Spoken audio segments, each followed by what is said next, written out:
सचिन पायलट आजकल लगातार पूरी देश में घूम-घूम कर चुनाव प्रचार कर रहे हैं और पीछे से कहीं न कहीं अशोक गहलोत लगातार मानेसर को याद कर रहे हैं, उनकी जो छवि को डेंट देने का प्रयास है।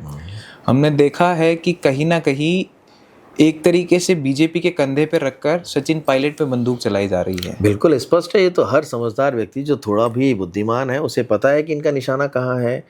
आप देखिए, जब ये दिल्ली जाते हैं उससे पहले नागौर डीडवाना में ये स्टेटमेंट दे के जाते हैं कि मेरी सरकार को गिराने की साजिश रच रहे थे भारतीय जनता पार्टी के लोग, और हमारे अपने भी उसमें शामिल थे। उसके बाद दिल्ली में ओबीसी काउंसिलिंग की जब मीटिंग होती है तो ऐसे शो करते हैं, ऐसे गले मिलते हुए दिखते हैं और मीडिया को ये कहते हैं कि देखिए भाई फ़ोटो ले लीजिए, ताकि कल को कोई ये न कहे कि हम में बनती नहीं है। तो ये तो अवसरवादी व्यक्ति हैं, इन्हें पता है कि सामने मीडिया खड़ी है और कल हेडलाइंस क्या बनेंगी। उसके बाद फिर बयान देखिए क्या देते हैं कि उन्होंने जो गलती की उसका अंजाम वो भुगत चुके हैं। अंजाम तो गलती का भुगता जाता, लेकिन जो गलती की नहीं उसका तो षड्यंत्र पूर्वक आपने उस व्यक्ति की छवि खराब करके अंजाम दिलाने का प्रयास किया था। आपने बर्खास्त तक करवा दिया था। और कई बार आप भजन लाल जी और मदन राठौर जी का नाम लेके कहते हैं ये चाहते हैं कि मैं सचिन पायलट का नाम लूं, लेकिन मैं नाम लूंगा नहीं।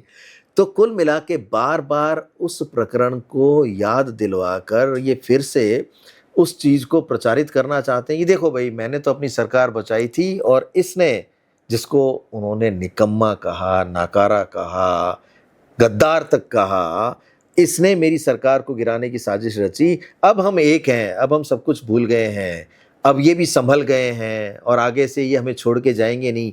वो कहाँ गए थे छोड़ के? वो तो पार्टी छोड़ के नहीं गए कभी भी। आपने उन्हें पार्टी से निष्कासित और बर्खास्त करवाने का काम किया था। तो ये गुमराह करना बंद कीजिए कि वो हमें छोड़ के नहीं जाएंगे। आप चाहते थे कि वो पार्टी में ना रहें, क्योंकि आपके लिए अगर सबसे बड़ा कोई खतरा था अशोक गहलोत जी के लिए तो वो सचिन पायलट थे और आज भी हैं। इसीलिए तो बार बार वो प्रकरण ला के और अपने आप को पाक साफ सिद्ध करना चाहते हैं।